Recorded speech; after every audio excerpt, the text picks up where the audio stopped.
Hi, everyone. I'd like to welcome you to the first novel for the fourth year course of the novel, that is Modernity and the Modern Fiction, and that is Sons and Lovers. Why Sons and Lovers? I mean, Sons and Lovers actually is the typical modern novel. When we come to the assurance and his modernity, we said I always tell my students that modernity is something new and something shocking. So the whole theme is shocking. It's all psychological. It's all based on the 20th century's indulgence with that psychological theories concerning those relationships, like what kind of love, marital relationships, sisterhood, romantic, physical love, all these cultural concepts coming with theoretical, psychological theories. It's all coming together. The language also will be very modern and very different. So Sons and Lovers is not about the mother and her sons or the image of the woman and manhood. It's all about the new perception of life. So it's true there's a kind of semi-autobiographical work. I mean, it shows the struggles that the assurance the writer has been himself. It was published in 1913, and it's about the relationship about the mothers, the mother, the sons, the girlfriends of the sons. It's a kind of we have Paul Morel, the protagonist, he feels something for the image of woman. There's a kind of real friendship. There's a kind of no, just physical, and lusty friend relationships. So a kind of the book is becoming like a community for lots of kinds of relations. Of course, the beginning of the novel, it comes earlier. It comes at the very end of the 19th century, the Victorian times, with the miners' very terrible status in the society and the terrible work conditions. So there is a social critique here because it aims at bettering the life of of the miners. We talk about how the beautiful England countryside and landscape is turning into a very terrible, uh, with that kind of with that kind of manufacturing stuff, with that kind of industrialized society. It's a turning point in the history of England. That beautiful English cottage will be pulled out from its own roots and building a factory there. So this is actually what we have in modernity. The story talks about the Morales family, Gertrude Coppard, a kind of bourgeois woman, and she's attracted to Walter Morel, who is a miner, at Christmas times. So what we have here, the party that bringing some people from different worlds, and they got married, and they had 4 children: William, Arthur, Annie, Paul. So Paul was very similar to his mother. We have very few intellectual people. So Gertrude, she was the intellectual character, and Walter Morel was what kind? He's somebody who is used to the labor, and he is a bully. He is also presenting how the company, the miners company, is a bully in the society, and Walter Morel is the bully within his domestic field. So they represent whatever is ugly in that society, while Paul, like his mother, represent whatever is beautiful regarding intellectual life. So but the relationship is not a normal one. I mean, the image of woman is not normal. The relationship between a mother and her son, especially Paul, is not normal. Here we come to the basic of the Oedipus complex, and we have the basic of the psychological theories that are presenting here within this novel.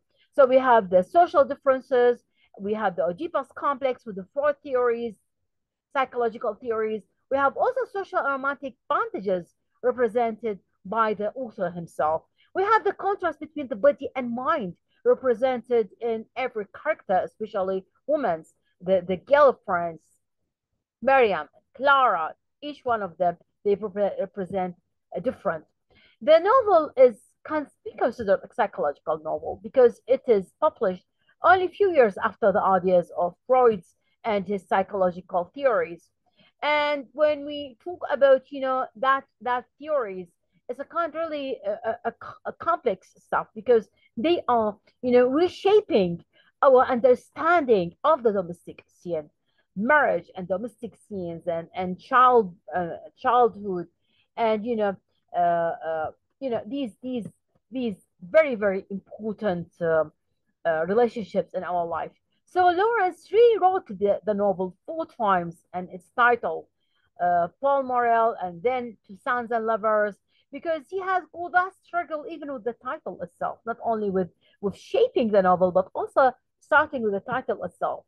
The style, written using, of course, a kind of Nottinghamshire dialect and the word niche most of the time. So the language will be a real language. When we talk about modernity, we talk about realism.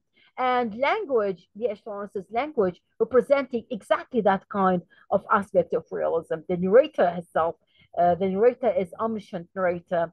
The way of shaping the novel comes with the cinematic technique in the description, and it's structured episodically, and all the most importantly is that kind of openness towards lust and towards the scene. We have lots of erotic scenes, and the description of sexuality is very open and it's very new. We said not only new, not new, and shockingly new.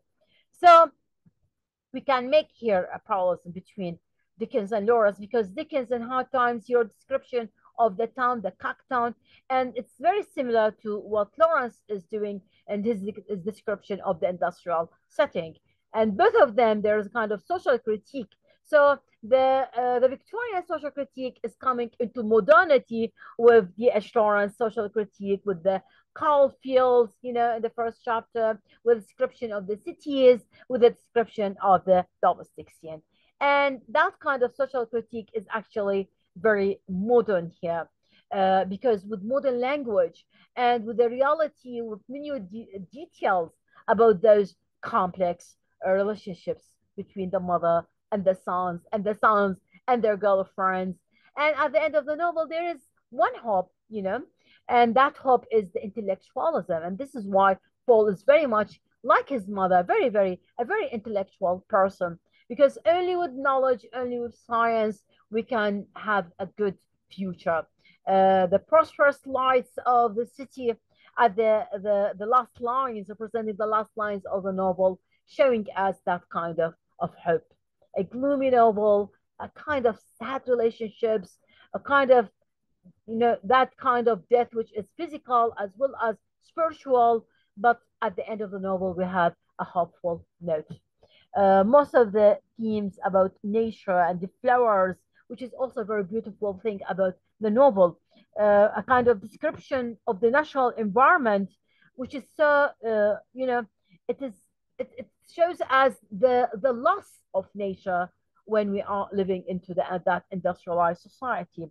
Also, there's a pathetic fallacy. It means the description of eroticized characters very much indicated with kind of floral symbolism. Here is shocking in D.H. Lawrence's novel. I mean, we also, the characters experience, we with the characters experience those moments of transcendence, those moments while when they are alone in nature, and we read about them alone in nature, we see them alone in nature, there's a kind of awareness. So flowers are used throughout the novel to symbolize these deep connections, not only with nature, but also with the humans, with fellow humans.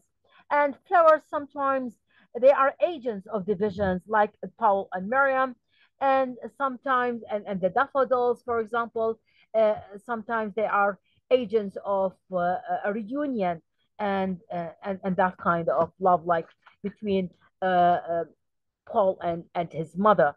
And when we read the novel line by line, you will see these images shaping the world of the novel. The bondage also showing romantic as well as, you know, as well as, I mean, different kinds of bondages here. The mother also represents the whole world, represents else, a kind of, you know, kind of awareness about the natural world, at the same time about the world we live in, that kind of working class. For example, Mrs. Morel, she thinks herself being buried alive. I mean, because of belonging to that kind of working class and the miners, you know, miners company. I mean, being exploited by the minor company, being exploited by the industrialized society. It's showing that kind of frustration throughout the novel. So also we have treatment of jealousy, which is coming like the bondage becoming like a kind of obsession for those, for the mother and for those sons. And thank you very much for this. I look forward for more lectures.